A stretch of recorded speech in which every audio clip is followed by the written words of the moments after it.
Oke sobat, kita berjumpa kembali di Rayudi Channel. Doa terbaik buat kita semuanya, semoga sehat selalu pastinya ya, dan mudah rezekinya, amin.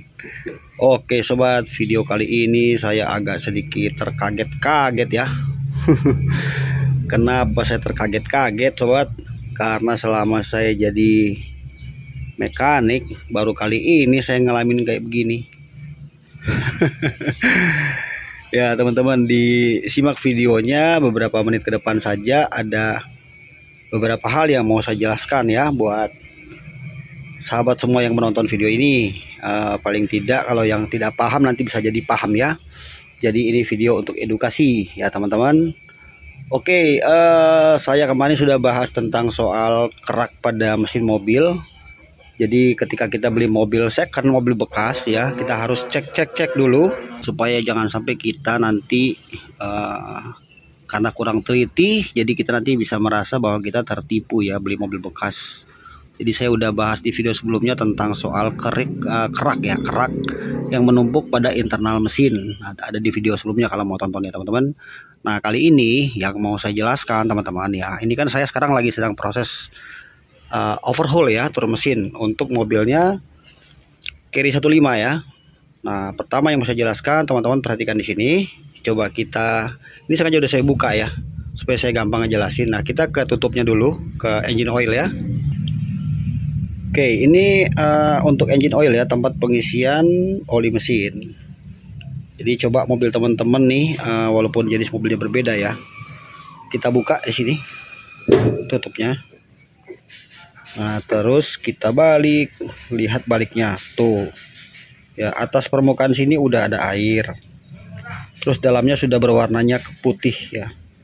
Nah ini tuh sudah ada indikasi ciri-ciri air radiator bercampur dengan oli mesin nih ya, jadi air campur oli. Nah lihat nih ya, ini menandakan mesinnya tidak sehat. Oke, sekarang kita kembali ke mesin ya. Selanjutnya coba kita lihat di sini, sobat. Ini ditonton sampai selesai teman-teman ya. Kita berbagi ilmu ya. Ini bukan saya ngajarin, tapi kita berbagi ilmu. Lihat nih, apa nih sobat? Di dalam mesin ada apa ini? Nih, lihat nih. Ini kayak macam ada pecahan ring ya. Nah, lihat, ini kok bisa dalam mesin ada tuh ya.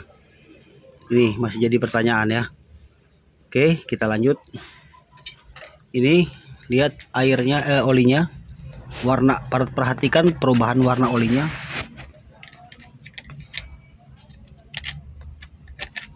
Betul ya, sudah berwarna seperti kopi susu ya. Nah, jadi mobil ini sudah bisa kita simpulkan air radiator bercampur dengan oli mesin. Nah sampai sini saya jelaskan dulu ya, kenapa sampai analisanya ya, kenapa sampai oli mesin itu bercampur dengan air ya. Itu ada beberapa sebab. Sebetulnya saya sudah banyak menjelaskan tentang hal ini di video-video saya teman-teman sebelumnya ya, tapi saya jelaskan lagi aja. Jadi mobil kita itu ya harus selalu kalau kita sedang berkendara ya, yang pakai jarum indikator temperatur ya, sesekali kita mesti ngecek ya. Karena kalau temperaturnya sudah naik tinggi, kita nggak ngecek, kita nggak sadar kan mesinnya sudah overheat ya, sudah panas. Kemudian indikator sensor panas, dia warna merah menyala ya. Kalau itu menyala saat berkendara, artinya mesin mengalami overheat. Maka harus cepat-cepat dimatikan mesinnya dan cari tahu apa penyebabnya. Sebab kalau tidak nanti bisa seperti ini kejadiannya ya, akhirnya mobil harus mengalami seperti ini ya, overhaul. Oke, penyebabnya itu biasanya ya beberapa hal ya. Yang pertama itu terjadi mampet pada radiator ya teman-teman.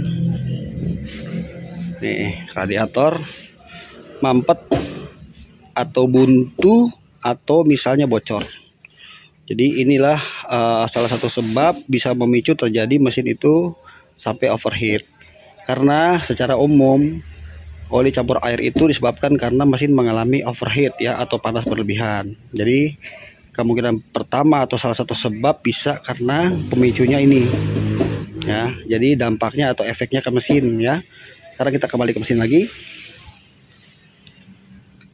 Nah, penyebab yang berikut, di sini tuh ada termostat. Jadi mobil teman-teman tuh biasanya ada termostat ya. Nah, termostat itu kadang dia tidak terbuka saat dimana suhu kerja mesin. Harusnya kan termostatnya terbuka, baru air tersirkulasi semua kan. Ini nggak terbuka termostatnya, jadi itu memicu mesin menjadi panas. Yang selanjutnya water pump, nih sebagai contoh ya, atau pompa air. Nih water pump, kalau misalnya ada di sini udah dikasih lubang indikator ya, nih. Nah, ini lubang ini jangan dipampet teman-teman, karena ada beberapa juga yang nanya ini boleh dipampet nggak? Ini jangan dipampet ya. Kenapa? Karena ini indikator. Ketika di sini sudah mulai seperti warna agak kecoklatan, ini kan masih bersih. Nah, kalau agak kecoklatan berarti air sudah bocor lewat water pump. Jadi kita tidak ngeh gitu ya. Kalau memang air radiator itu suka berkurang, kita tidak ngeh kalau di sini bocor. Apalagi kalau bocornya tuh kecil. Jadi saat mesin putaran tinggi baru rembes dikit-dikit kan. Jadi di rumah tuh gak ada di ubin bekas air. Jadi kita susah prediksi. Tapi cirinya di sini pasti ada coklat-coklat. Warnanya ya seperti warna air di rumah kita aja, pompa air. Ya tandanya water pump mesti diganti. Penyebab yang selanjutnya bisa disebabkan karena terjadi keropos pada bagian silinder head ini. Ya, atau gasket packing yang pecah. Nanti kita sebentar saya bukakan ini, nanti kita tahu ya gimana kondisinya sih silinder head ini. Karena ini masih proses saya bongkar, jadi nanti kita akan bikin video lagi untuk informasikan kepada teman-teman semuanya ya bagaimana kondisi silinder head dan apa sebabnya kenapa sampai mobil ini mengalami hal seperti ini. Oke teman-teman, jadi itu sedikit informasi. Kalau misalnya terjadi hal seperti ini, itu ada sebab ya. Jadi jangan diperbaiki saja, misalnya packingnya ganti nih, packing head ganti misalnya kan, gasket ganti, masalah clear beres kan, oli nggak lagi campur. Tapi kita tidak tahu apa sumbernya ya. Kalau misalnya radiatornya masih mampet misalnya, kita nggak perbaiki, nah masalah ini terulang lagi. Paham ya teman-teman ya? Oke, sekarang saya kasih kita lanjut ke inti poin pada video ini ya, yang saya bilang di awal tadi. Baru pertama kali saya ngalamin. Nah ini coba lihat. Ini kan di sini ada timing bell. Lihat ya. Ini timing bell ya. Terus di sini ada namanya bearing tensioner nih. Nah, sekarang coba lihat kondisi bearing tensionernya seperti ini.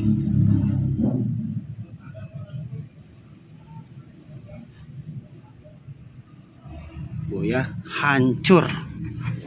Ini rontok ya teman-teman. Biar lebih jelas saya buka ya, jadi supaya teman-teman betul-betul paham. Ini kita buka dulu ya. Ini untung masih bisa dibuka ya Pak Bro. Lihatlah kondisi bearing tensioner seperti ini sobat. Nah copot ya.